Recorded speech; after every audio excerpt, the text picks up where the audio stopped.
ಬಂಧುಗಳೇ, ಭಾರತ ಸನಾತನ ಧರ್ಮದ ಪುಣ್ಯಭೂಮಿ.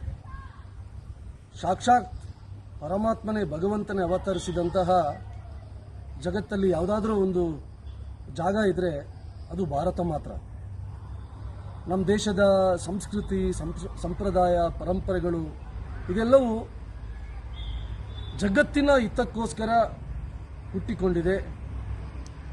ಜಗತ್ತಿನ ಕಲ್ಯಾಣಕ್ಕೋಸ್ಕರ ನಮ್ಮ ಸಂಸ್ಕೃತಿ ಪ್ರೇರಣೆ ಆಗಿದೆ. ಅಂಥ ಒಂದು ದೇಶ ಭಾರತ.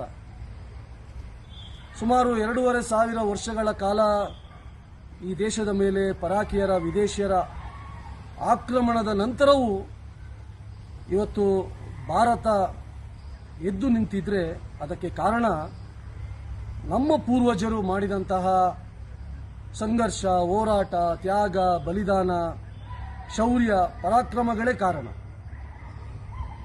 ಹಾಗಾಗಿ ಈ ಶೌರ್ಯ ಪರಾಕ್ರಮಗಳನ್ನು ಇವತ್ತಿನ ಯುವ ಪೀಳಿಗೆಗೆ ನಾವು ತಿಳಿಸಿಕೊಡಬೇಕು ಮತ್ತು ಈ ದೇಶಕ್ಕೋಸ್ಕರ, ಧರ್ಮಕ್ಕೋಸ್ಕರ ಬದುಕಬೇಕು ಎಂಬ ಹಿನ್ನೆಲೆಯಲ್ಲಿ ಬಜರಂಗ ದಳದ ನೇತೃತ್ವದಲ್ಲಿ ಶೌರ್ಯ ಜಾಗರಣ ರಥಯಾತ್ರೆಯು ಪ್ರಾರಂಭಗೊಳ್ಳಲಿದ್ದು, ನಾಳೆ ಚಿತ್ರದುರ್ಗದ ಒಂದು ಪುಣ್ಯ ಭೂಮಿಯಿಂದ ಈ ರಥಯಾತ್ರೆ ಪ್ರಾರಂಭಗೊಳ್ಳಲಿಕ್ಕಿದೆ. ರಾಜ್ಯದ ಪ್ರತಿಯೊಂದು ಜಿಲ್ಲೆಗೆ ರಥ ಸಾಗಲಿಕ್ಕಿದೆ. ಅಕ್ಟೋಬರ್ 10ನೇ ತಾರೀಕು ಉಡುಪಿಯಲ್ಲಿ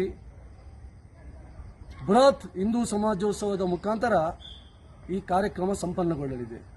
ಹಾಗಾಗಿ ನಾನು ರಾಜ್ಯದ ಎಲ್ಲ ಯುವ ಬಂಧುಗಳಲ್ಲಿ, ರಾಷ್ಟ್ರಭಕ್ತರಲ್ಲಿ ನಾನು ವಿನಂತಿ ಮಾಡ್ತೀನಿ, ಈ ರಥಯಾತ್ರೆಯಲ್ಲಿ ಕೈ ಜೋಡಿಸಿ, ರಥಯಾತ್ರೆಯಲ್ಲಿ ಭಾಗವಹಿಸಿ, ಈ ಪವಿತ್ರವಾದಂತಹ ನಮ್ಮ ಧರ್ಮ, ನಮ್ಮ ಸಂಸ್ಕೃತಿಯನ್ನು ಉಳಿಸುವ ನಿಟ್ಟಿನಲ್ಲಿ ಈ ರಥಯಾತ್ರೆಯಲ್ಲಿ ಪಾಲ್ಗೊಂಡು ಈ ರಥಯಾತ್ರೆಯನ್ನು ಯಶಸ್ವಿಗೊಳಿಸಲು ತಮ್ಮೆಲ್ಲರ ಹತ್ರ ನಾನು ವಿನಂತಿಯನ್ನು ಮಾಡ್ತೀನಿ.